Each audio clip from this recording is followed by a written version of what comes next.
لو أنزلنا هذا القرآن على جبل لرأيته خاشعا أنزلنا هذا القرآن على جبل لرأيته خاشعا أنزلنا هذا القرآن على جبل لرأيته خاشعا متصدعا من خشية وتلك الأمثال نضربها للناس لعلهم يتفكرون.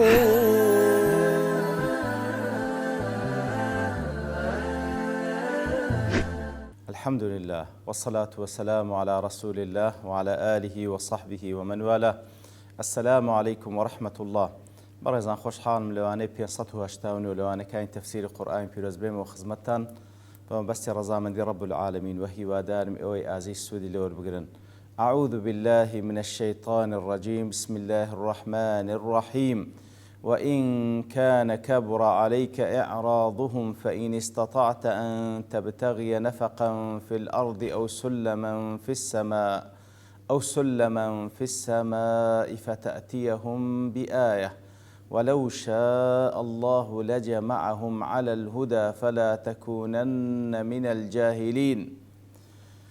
بەڵێ خۆشەویستان، رب العالمین دەفەرمی وإن كان كبر عليك إعراضهم،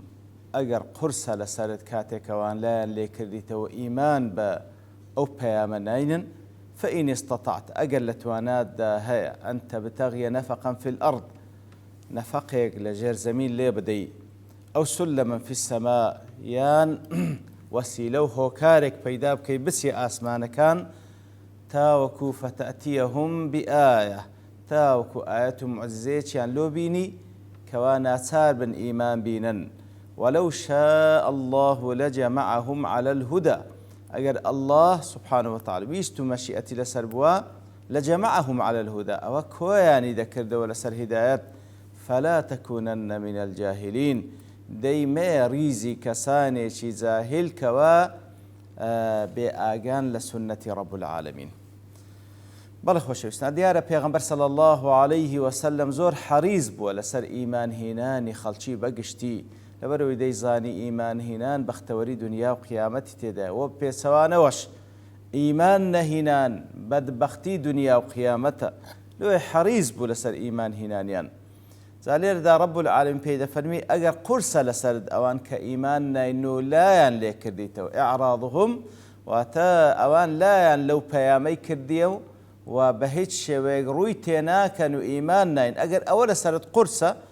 دەی ئەگەر لە تواناتدا هەیە فإن استطعت أن تبتغي نفقا في الأرض، واتە نەفەقێک لە ژێر زەمین لێ بدەیت، ئەو سلما في السماء، یان هۆکار و قادرمەیەک پەیدا بکەیت بۆی بچێ ئاسمانەکان فتأتيهم بآية، ئیتر لە ژێر زەمین یاخود لە ئاسمانەکان ئاەت و معجزەیەکی وایان لۆ بینی کەوا ناچار بن ئیمان بینن. بەڵام ولو شاء الله لجمعهم على الهدى، کەواتە ئەگەر خوای گەورە سبحانه وتعالى ئەو ئیستطاعە و ئیمکانیەتت بداتێکەوە ئەتوو ئەو معجزەیان لۆ بینی کە ئەوان داوای دەکەن چ لە ژێر زەمین دەریبینی یاخود لە ئاسمانەکان، لەو حاڵەتەی ئیمان هێنانی ئەوان ئیمان هێنانێکی غەیر و نافعە، واتە سوود بەخش نییە، لەبەرەوەی ئیمان هێنان لەو کاتە دەبیتە ضەرورات، واتە لە اختیار و لە تەکلیف دەردەچی. ئەو کاتە هونەری تێدا ئینسان ئیمان بینی کاتێکەوە قورئان دەخوێنیتەوە کە لەگەڵ فیترەت و دڵ و دەرونت قسان دەکا، بەبێ ئەوەی کەوە حەقیقەت و با بڵێن غەیبیاتەکان هەمووی لۆی کەشفبی ئیمانی پێدەینێ، بەرەو بە عەقل و مەنطیق و فیترەت دەزانی ئەوە حەقە، دەزانی ئەوە کەلامی رب العالمینە. بەڵام ئەگەر کاتێک معجزات ئەوەی ئەوان داوای دەکەن هەمووی جێبەجێبی و لەو حاڵەتێ هیچ حکمتێک لە تەکلیف نامینێ. ئیتر ولو شاء الله لجمعهم على الهدى، ئەگەر رب العالمین سبحانه وتعالى ویستی لەسەر با کۆی دەکردنەوە لەسەر هیدایەت، ئەگەر رب العالمین ویستی لەسەر با کۆی دەکردنەوە لەسەر هیدایەت، کەواتە کۆی دەکردنەوە لەسەر هیدایەت واتە هەر هەموویانی وا خەلق دەکرد هەمووی مهتەدی بن، هەمووی لەسەر هیدایەت بن. بەڵام خوای گەورە ویستی لەسەر ئەوە نەبوو، بەڵکو ویستی لەسەر ئەوە بوو سبحانه وتعالى کەوا اختیار بداتە دەست ئەو ئینسانە، وەکو لە چەندین جێگانە و حەقەتەی دووپات کردیتەوە. إنا هديناه السبيل إما شاكرا وإما كفورا وهديناه النجدين. كوات سندين آتي تركوات تأكيد لسر أوي كرب العالمين اختياري بو إنسان بخشية ريقاي حق باطلي نشان دا أو عقلشي بي بخشية كوا ليش دياب كاتوا إتر حكمت لوي دا كوا إنسان باختياري خوي هالبجيري أجر خواي قولي ويستي لسر بهر هموي لسر وكو ملائكة هموي لسر هداية كوذا كده بلام لم يشأ ذلك سبحانه وتعالى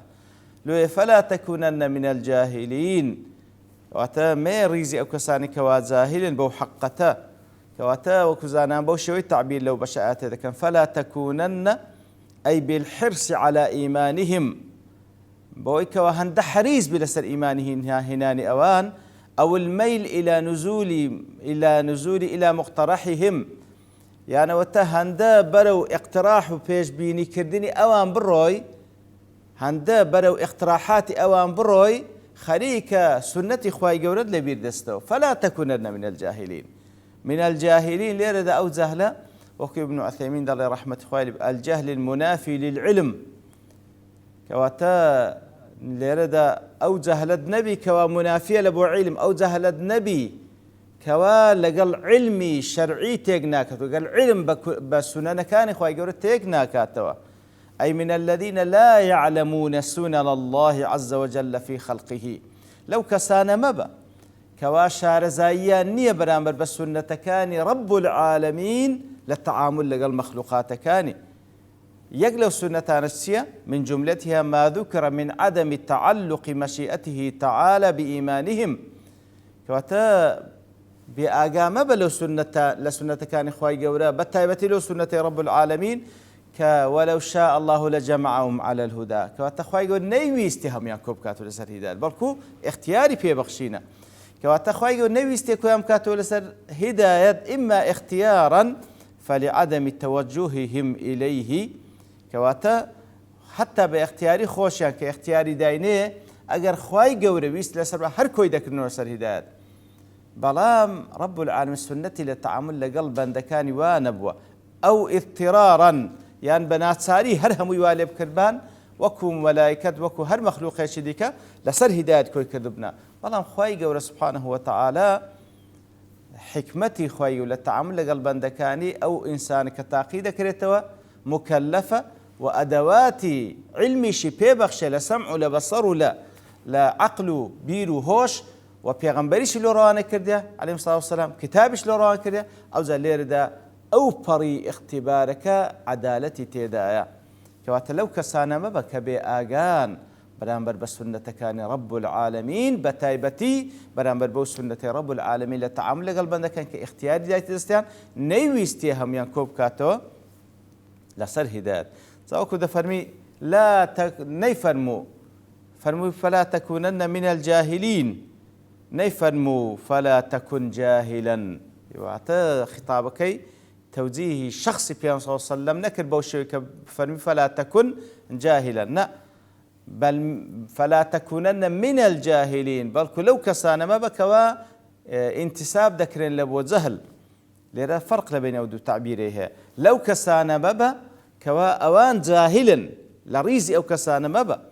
لبرتسي واد فرمي لبرتسي نيفرم فلا تكن جاهلا تعظيما لنبيه صلى الله عليه وسلم كواتوش وكو ريز لنا للبيغمبر صلى الله عليه وسلم كوا مباشرة جهل نادا تبال البيغمبر صلى الله عليه وسلم إتر كاتك وابوشي وجد فلا تكونن من الجاهلين لبروي بيغمبر صلى الله عليه وسلم زور حريز وحرصكي والي كدر سر هداية لبو أو خلكي وكل سورة الكهف ده فرمي فلعلك باخع نفسك على آثارهم إن لم يؤمنوا بهذا الحديث أسف خليك خودك وجيب خفت لسرويك وكسانك إيمان ناينن إتر فلا تكونن من الجاهلين ما ريزي كساني شي جاهل كواب آقان لسنة رب العالمين بتايبتي للسنة أو كوا خواي قورا اختياري دايت داس بالشركة زال دوای دفرمي إنما يستجيب الذين يسمعون والموتى يبعثهم الله ثم إليه يرجعون. زا أخوائي قرد فرمي سنة رب العالمين ويكوال الرقاء بيغنبرانه أو بيان هدايته دنيري إتر أو خسانش كوا مخاطبا بو آتانا وبو بيان هدايته للرقاء بيغنبرانه ودي عليه الصلاة والسلام أو خلقش مخيرة چه ولام داداتوا إنما يستجيب الذين يسمعون أواني كوا سمعي إدراجيان هي أوان ولام دادنوا والموتى يبعثهم الله مرديش رب العالمين زنديان دكاتو ثم إليه يرجعون تقرينو لاي أوزا تتا وكحسابيان لقلبك كوات إنما يستجيب الذين يسمعون إنما لبو حسرة تنها أوانا كوا يسمعون إنما أوانا كوا استجابان هي والله مبان قوازا كيتو الدنوا أواني كوا يسمعون ليرداكو دفرمي سماع الانقياد والقبول وليس سماع الإدراك كوات أواننا والله مبان قوازا كيتو الدنوا كوا سماع انقياد وقبول يان هي واتا دبيستن بشويك دبيستن كوا بدواي حق دادقرين حق يان قبولا لو ملكسن لبو حق أواننا كوا والله مبان قوازا كيتو الدنوا كواتا نك سماعي إدراك أو كوا سماعي إدراكين وموضوع ديكيه أو كوا هرجوي ليني أو هر موضوع ديكيه بلام أو كوا مكلفة أو كسي كوا سمعي هي سمعي إدراكي هي بلام همو كسي كوا سمعي إدراكي هي ودبيستي شرني أو كسا رغبتي قبولي هبيتن هرتسند الوش بديار كوت كوا حقا بلام أو كسي كوا سماعي إدراكي وسماعي قبولي شيء واتا استعدادي قبول كردني حقي أوانا كوا والله مبان قوازا كيتو ددنو يا رسول الله والموتى يبعثهم الله كسي مرديش خواهي قور زندكاته وزلير دا دفرمي أو تقرير لما مر من أن على قلوبهم أكنة أو لير دا بيان كردني أو كوا كل بيش وتر خواهي قور باسكر كسانك بخوان لنتيزي قناه تاوانا كان سندين بردا لسردليان دروز بوا وتحقيق لكونهم بذلك من قبيل الموتى وهروها إشارة لك أو كسانا بوهم برديك لسر ضلو درون جوان درزبا بويك استعداد قبل كن حقيانيا وكو كسانة مردين لا يتصور منهم الإيمان البتة بهيت شيء تصور مكة أو كسكوا رغبتي نية جورايا ليد لوبكا لبو أو حقي وكو كسي مردي تصور أو مكة كوا إيمان بيني بلام أو كوا إيمان ديني كسانة كن استعدادي قبوليان هيا بل وكو دفرمي لا آترش لسورة إنك لا تسمع الموتى تناتواني وابكي كوا كسي مردي جوي لتوبي كاتي كوا بانج ذكي كوات أو كساني كوا موت القلوب دلا كان يان مردي أصلا جوان ليني بجوان داد دي بلا موان جوان ليني أصلا استعداد يعني كجوش يان ليبو والله ميان هبيتان والموتى أو الجملة شنوية ليرى مبتدأ يبعثهم الله خواهي قورة سبحانه وتعالى زنديان دكاتوا ليردا زوربين فسين والموتى بتايبة الكفار الذين لا يسمعون ولا يستجيبون كواتا هم لدنيا دا أوانا موت القلوب دلكانيان مردية بهيت شويك استعدادي قبل كدني حقيان النية وأوكسا نشكاتك ودمرن بفعليج واتا لروي جستو روح وشكاتك ودمرن يتر أو موتانا أو مرديانا أو كافرانا وكو باقي خلشي ديكا يبعثهم الله يا سبحانه وتعالى زنديان دكاتوا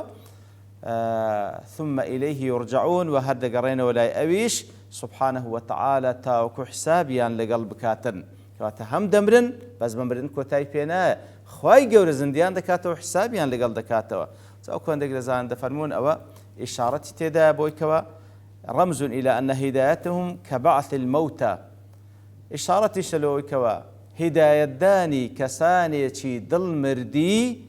وكو أويكوا بتوكسيتي مردي زنديب كيوا فلا يقدر عليه إلا الله هيت كسيلتوانا دانية إلا الله نبي سبحانه وتعالى ففيه إقناط للرسول صلى الله عليه وسلم عن إيمانهم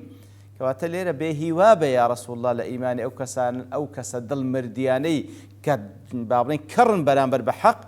وفي تسميتهم موتى من التهكم بهم والازدراء عليهم ما لا يخفى كاتك بمرديش خواهي قول ناوي كافران دبا طبعا أوش لبووي كزياتر سرزنشتيان بك كوكساني كان أجر تسيب لا شجزندين بلام باعتبار قبول نكردنيا لبو حق أو أنا مردينو بهيج شويق احتمال إيمان هنانيا النية يتر كبا فعلي جدمرن خواي قول سبحانه وتعالى زنديان دكاته وحسابيان لقل دكا كواته وظيفيته يا رسول الله صلى الله عليه وسلم ووظيفي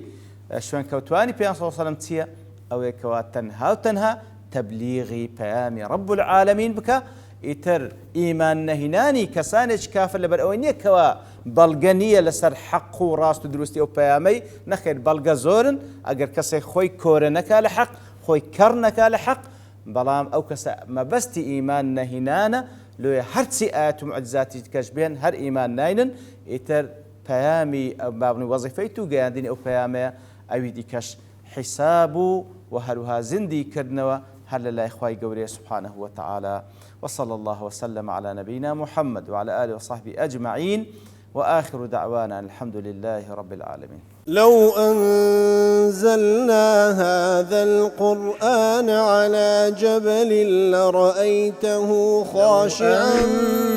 أنزلنا هذا القرآن على جبل لرأيته خاشعا أنزلنا هذا القرآن على جبل لرأيته خاشعا متصدعا من خشية وتلك الأمثال نضربها للناس لعلهم يتفكرون